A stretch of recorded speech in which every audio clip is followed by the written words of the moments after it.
What is up, entrepreneurs? You're tuned into the Non-Corporate Network. You're watching Entreprenews, the show where Dustin and I debate the top 6 trending small business headlines. We box it out.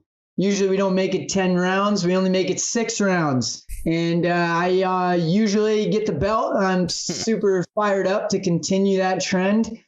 Dustin, anything you want to add to that glorious intro? Once again, living in Chaz fantasy land, which is okay. That's cool. But yeah, I appreciate you guys tuning in to the Non-Corporate Network. A little bit about Non-Corporate Network. We're just a group of entrepreneurs that are trying to create a channel to bring content from entrepreneurs to other entrepreneurs. And so, yeah, I appreciate you tuning in. Yeah, we're excited to have you, and we're excited to get into the stories. Are you ready to get this party started? Let's go. Let's dance. Okay. First story. Everybody's talking about an AI tool that does absolutely everything. This is a tool backed by Elon Musk. Big surprise here. The AI is called GPT-3. It is a new AI language model, and essentially it has the ability to write news. It has the ability to analyze content. It has the ability to compose music. It can't quite get a software engineering job. It can't meet that criteria quite yet, but as I mentioned, it does a lot of interesting things. So my question to you, Dustin, is what is the estimated % job loss in the next 5 years with AI like this coming more into the fold, being backed like people like Elon Musk? It seems like at this point, it's an inevitable trend. Yeah, well, it sounds like, R2D2's cousin. It's look, you got the glass is half empty or half full. You can be half empty and try and figure out how many jobs it's going to lose, but it's also, we don't know how many jobs it's going to create. And I'm going to continue to run down that road because it's true. Just everything that we're doing now, there's so many jobs that have been created through digital transformation that we couldn't even think of before digital transformation happened. And so there are going to be people that do lose their jobs, and that's unfortunate. But there's plenty of training. There's plenty of different ways to grow your skill set to make you employable as this is happening. The writing's on the wall. People can all see it happening. Everyone's joking about it. It's, take action and don't be one of the people where your job is put in jeopardy. What we're doing, our job is in jeopardy. Managing ads and producing content. But none of it scares me. It's more of an opportunity. It's how can we leverage this to do better, to help other brands tell their story and stuff. And so I'm a half glass full type of guy. Well, I think that I used to think about AI as something that was really just going to phase out anything that required precision and repetition. I've said it on this show. I think if there is anything that it requires those two things, that AI, robotics can phase out people in those lines of work. But here, my point is not necessarily debunked, but it's showing that we're already past that. Writing a blog post for a news publication or composing music, that isn't a repetition and precision type of process. That involves some finesse. And so I look at this and go, okay, that's great. You can have your opportunity, Dustin, and leverage the technology. But, what things are protected? What things are we just going to be the operator that just presses the pay button and just buys all the AI that does the whole business, and you sit back and don't do anything anymore? What is protected? I used to think it was creative. I used to think it was maybe content production, things like that. But it seems like even AI is going to be able to, encompass some of those roles. Yeah, it's tough to tell what's protected. It's the people who were making cars, on the assembly line as the Industrial Revolution happened. It's like, what's going to happen to us? But they became global, which created more global jobs. There was more opportunities that came. Sure, there were people that lost jobs, but there's something created, and it just comes down to look at the trends and protect yourself through gaining knowledge and educating yourself and making yourself employable. Fair enough. Getting into our next story, Disney has reportedly paused its spending on Facebook ads. Over 900 businesses, including companies like Starbucks, have come out and actually stopped running ads altogether on Facebook just because of the proliferation of hate speech that they're accusing Facebook of having, not enough content moderation going on in the platform. But this is interesting. Disney is the number one biggest advertiser they had on the first half of 2020, spent almost $250 million on Facebook advertising from just the first half of 2020. And so a company like that's coming out and going, we are drastically cutting our budget. They haven't said exactly how much has been cut, but the words used by Wall Street Journal are drastically cut ad budget. So yeah, I mean, is Facebook downplaying the severity, and what new opportunities are coming from this? Yeah, I mean, it's first to spend $250 million whenever half of the entire half of the year you were shut down. I mean, that's crazy that they spent that much. But that being said, I mean, I'm all about trends, and there are more companies pulling more dollars for an extended period of time. And so you're definitely seeing a trend of it impacting the financials of Facebook, whether, it's at a point where Facebook's going to care. I don't know. But if the trend keeps happening, I mean, Zuckerberg's going to have to figure something out, because I mean that they make all their money. I mean, we heard it in Congress. They make their money through advertising. So if they're losing hundreds of millions of dollars, I mean, that's going to really impact their cash flow. It's going to impact, how they make a majority of their money. But I mean, what are your thoughts? Do you think, he's going to continue to be stubborn and just brush it off, or what are your thoughts? I mean, I thought I was going to hear some CPM talk there, Dustin, a little bit. I think that, got to keep you guessing, brother. as the budgets keep getting pulled, the cost of ads are dropping, which I think is interesting. Zuckerberg has made his fortune off of not listening to what everyone else says and sticking with his gut. And, he's a wartime CEO, and he knows that he's made decisive decisions that have paid off for Facebook, whether it be not being acquired by Yahoo when they offered them $1 billion. There's been so many different times where he's made a decision to acquire Instagram for whatever amount of money. It was a crazy amount of money at the time. Now it's an amazing idea that he did. So I think that he's looking at this going, I have this track record of decision making. I'm not worried about it, but I think there's a point in time where it goes from you being in a power position and being decisive to you really need to open your freaking ears, man, because you're losing billions of dollars in revenue and you're not replacing it. The only way they're replacing it is putting more ad products up, whether it's mid-roll video or whatever. That everyone loves. So it's like, if people are cutting ads, you're not going to make money off of that. It doesn't matter how many ad products you have. So I think that he does need to open his eyes. Yep. And on final thought there, it's I wonder how many advertisers are going to reallocate those dollars and find better channels to market on and permanently lose some of the Facebook dollars. So create more opportunities for people to test. And through that, people are going to see some efficiencies. The cheaper ads, baby. The opportunity. Okay, into our next story. TikTok halts talks on London HQ amid UK-China tensions. The video sharing app Suspends building plans with British ban on Huawei 5G kit seen as a factor.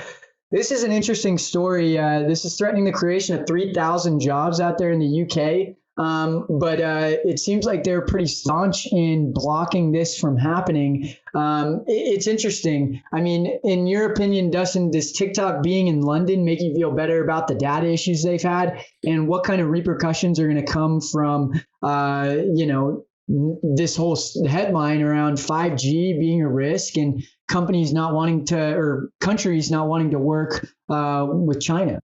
I mean, China's kind of do it to themselves, I mean, in a way. But I mean, in terms of just the data and everything, it's, at what point do we start opening our eyes and saying, hey, they're trying to make a change. I mean, they might have those ties to China, but I think, they're making moves to try and accommodate for people's concerns, such as bringing on Disney Plus's executive as CEO. They're trying to get out of China. So they're trying to do all the things. I mean, they've had a huge uptick in more users on their platform. And so, I mean, it's getting more and more popular.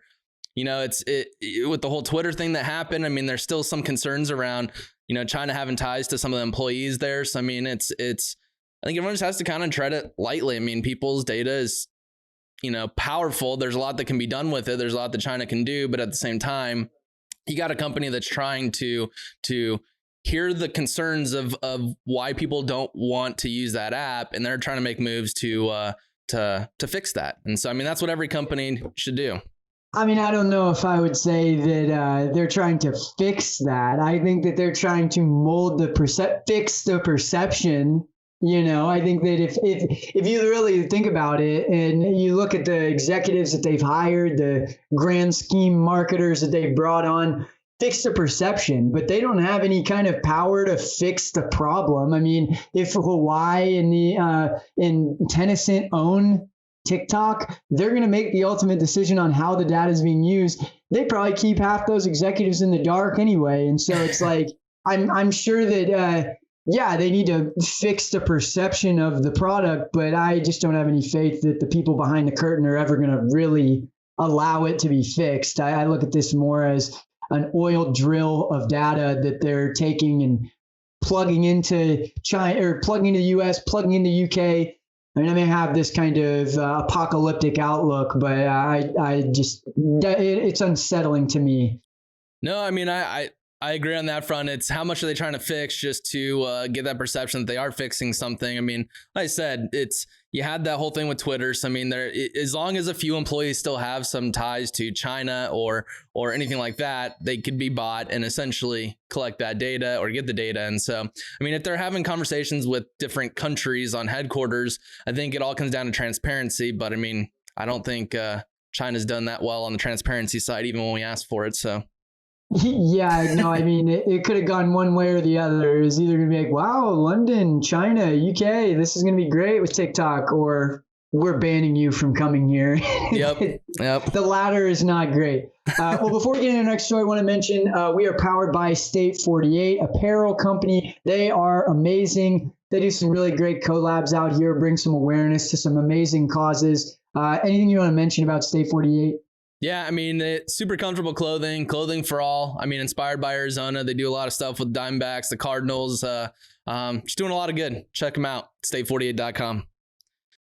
So as we head into our next story, a company called InstaPay has come out, and they're partnering with Amazon sellers to essentially give them cash the same day or next day for their transactions.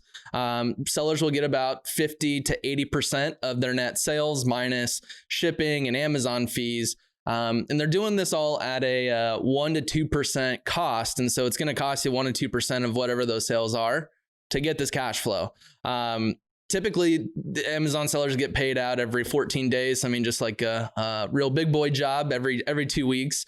My thing is we talked about Dan Bilzerian blowing through cash, talked about, the importance of having financial knowledge. I mean, cash flow is important, but if you can't manage a business without having instant cash right now, I mean, is this a healthy product? Is there, I think people are going to love it because everyone wants instant gratification and they're going to want their cash instantly. But I don't know. Do you think this is good for business? Do you think this is bad? I mean, what are your thoughts on just this new product? Give people their money, Dustin. Come on, man. You're being stingy. I got a couple of stats to throw at you. Over 42% of Amazon stores make less than a 15% margin. Also, these people that use FBA are losing between 15 and 18% margin by having the shipping and warehousing fulfilled by Amazon. And while it's kind of like out of sight, out of mind, you don't have to worry about it, again, we're really chopping down the margins. And so it makes it hard to keep up with cash flow when you're not super profitable. Maybe if you're doing volume, but you're only making $10 a sale, you could really use that money to reinvest back into advertising to help grow your business. And if it's only coming every 2 weeks, maybe that's just keeping the lights on. So, I mean, I see the benefit in doing this. It makes you have to nickel and dime it a little bit more. I mean, you got credit card transaction fees, you got everything else. You're not going to be making a crazy amount of money. The majority of people aren't going to make a crazy amount of money. but yeah, I mean, I think it's something that could be beneficial if you're in need of cash and you're making sales. Yeah, no, I love it. We can all agree that the margins are horrible. So let's just add on something else to cut down those margins and make even less. Let's keep working harder for less. I love it, Chaz, for the people. And to me, I mean, if you're operating in a two week lookout, I mean, that's not, sustainable or going to help for the long term. I mean, got to have some vision and if you need, I think at the 1% to 2%, if you're really needing that cash flow on a day-to-day basis, maybe invest into someone that can help with budgeting, someone that can help with forecasting, sales, where to properly spend that dollar or those dollars. Because I mean, 1% to 2% of your overall sales, that's a pretty hefty price. And so I hear you on the need for cash flow. I mean, cash flow is the soul of every business, but I mean, at 1% to 2% expense, that's how much percent are you paying on a credit card? More than 1% to 2%. Yeah. On top of, so you got to pay the transaction fee. So you're already getting money taken out of there. And then what you do get from it, and that gets cut 1% to 2%. Just keep chopping small businesses at the knees, Chaz. I love it. Let's keep funding Bank of America and Wells Fargo at 24% APRs. Speaking of Bank of America and big businesses, on to our next story, the S&P turns positive for 2020. We had the huge downfall right when the coronavirus hit. Although the story isn't all there, you got most companies that are actually negative. And so really right now it's for every one company that's positive, you have 1.7 that are negative. So you have more negative companies than positive. More so, the top 5 companies, I mean, the FANG stocks, so you got Facebook, Apple, Microsoft, and Alphabet and Amazon. So, I mean, you got 1%, maybe 1% of the total S&P 500 actually make up 23% of the overall market share. I mean, are these good? Is the stock market looking good? I mean, are we getting to the point where there's only going to be a couple companies alive? I mean, sure, the stock market looks good and it's up, but if only 1% of the companies are benefiting from that, is that good long term? I mean, you know my stance on this. If you listen to the podcast, you know my stance on this. I look at this and I think, we're going to continue to create this huge wealth gap where we continue to drive the prices down from a corporate level, continue to push out the small businesses. All of these bigger businesses are firing people. I mean, looking back at the story of the AI C-3PO's brother, they fired over 80 people at MSN and have an AI doing all their jobs now. And so these big companies are showing that we're gonna get rid of people and continue to grow. And we're also going to put a bunch of small businesses out of business. And so where does that leave us? This is not a barometer of how well the economy is doing. This is not a barometer of how well the American people are doing. The S&P 500, sure, it's going to be up. Top 5 companies that are in technology and home tech, personal device tech, of course they're going to be capitalizing off of this, but nobody else seems to be doing that past the top 500 companies. So this is just not indicative of the state of the country or the world. And it fires me up that we're not doing more to kind of mitigate the risks here of this kind of wealth gap we're creating. Love when you get fired up, Chaz. Love it. Yeah, I mean, I agree. It's it's tough whenever you see companies making more money and laying more people off through technology. I mean, I think it gets us a step closer towards basic income or whatever that may be, where we tax companies that are leveraging technology, which it just makes for a weird world. And in my eyes, for their data that you're stealing and not telling us about. That's all I want. I don't care about, like, maybe if you just gave some of that money back to the people whose data you're stealing, then it would make everybody a little bit happier. Maybe not the corporate like juggernauts that are obsessed with profitability, but it'd, be a little bit better of a system. Yep. So going on to our final story. So Best Buy sales get online boost. I mean, their sales are up overall. And Walmart is also mentioning they're going to be paying employees a bit more. So overall, quarter to date, sales are up 2.5% online. Overall sales are up 15%. They've almost opened up all their stores and brought back about half of the 55,000 full-time employees that they had. So, I mean, they've only brought back half, but almost all jobs are opened up. Another thing that they've mentioned is that they're going to raise the people's pay by about 4% and give people bonuses. And Walmart's also saying that they're going to give out about $450 million in bonuses through the rest of the year. And so, I mean, we've had CEOs saying they're optimistic, small business owners saying they're optimistic.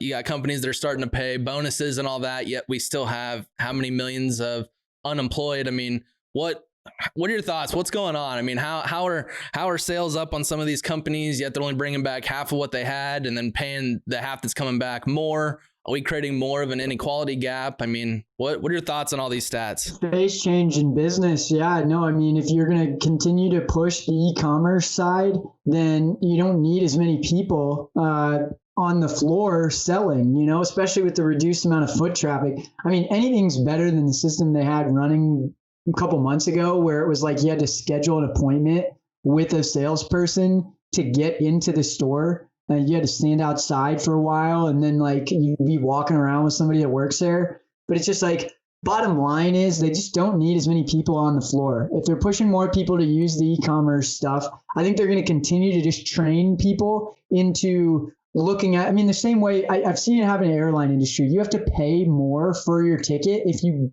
buy it over the phone. If you have to call them and talk to their customer service, they mark up the ticket because of that. And so I think the same thing is going to start happening in retail in places like Best Buy, where it's like, there's no freaking reason for you to come in here other than maybe to preview it and see it. But it's just like, let's train them to order it online to the point where they just don't have to come in anymore. But there's going to be more people in the warehouse packing orders than there are going to be out on the sales floor talking to customers, just with everything that's happened. So it doesn't surprise me. But I mean, looking at it and going, you got all the stores open and half the employees back, I think that's kind of surprising to me. Yeah, I mean, it's with sales going up and stuff. I mean, there's going to be a huge influx in opportunities or job opportunities on the logistics side of things. I mean, you got Amazon's going to have drones. You got more cars out there. I mean, in terms of getting people their stuff quicker, you're going to have to improve technology, how things communicate together. So, I mean, going back to, you got job loss, but the way things are going, it's going to create more jobs somewhere else. And so, I mean, the alternative is half of those people that don't have their jobs. I mean, they got InstaPay now on Amazon, become an Amazon seller. I mean, you can get paid every day quicker than Best Buy anyway. So, well, there's a lot of stores in retail now that are just like showrooms. You can't even buy anything in there. I went into a store in Scottsdale Quarter like a couple months ago, and it was like, oh yeah, you can look at the stuff, but you have to buy it online. And I think that's kind of where retail is going until it's just completely phased out, probably over the next 10 years. So, we'll see if that happens or not, but I'm on record saying it. But yeah, no, these are interesting today. I enjoyed them. I think that the big thing here for me is the Disney. I mean, that's the biggest advertiser on Facebook's platform. The fact they've pulled most of their $250 million ad budget, that tells me that something needs to happen. Facebook needs to run an ad campaign that's like showing their content moderation has been beefed up or something. They can't keep going the way they're going and expect to hit the numbers and do well. Yep. And hearing that, I think we need to look at our budget allocation to Facebook and maybe increase it now that it's getting cheaper to reach people. Let's take advantage of it now, baby.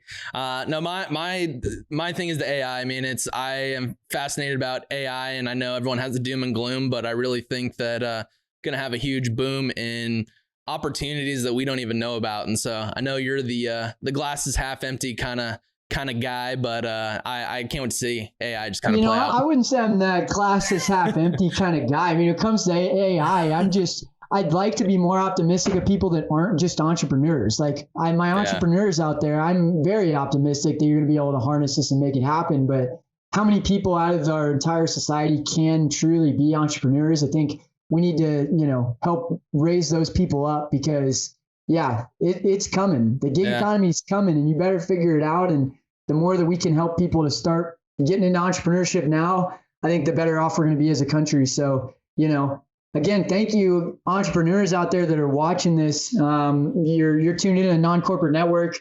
Again, this is Entreprenews. My name's Chaz Vandemotter. I'm Dustin Trout. We are stoked to have you with us, and we will see you again on Friday. We'll be talking some more hard-hitting stories. I'll be defeating Dustin again. It's kind of like Wile E. Coyote and the Roadrunner is kind of the way it seems like. Yeah, I know. It seems like the more I just kind of push those buttons, the more you get irritated. And I'm just cool as a cucumber over here, just listening to your perspective. But we'll be back Friday to push more buttons. Oh, we'll see about that. All right. Well, thank you guys for being with us. We'll see you next time. Have a good day. Have a good day.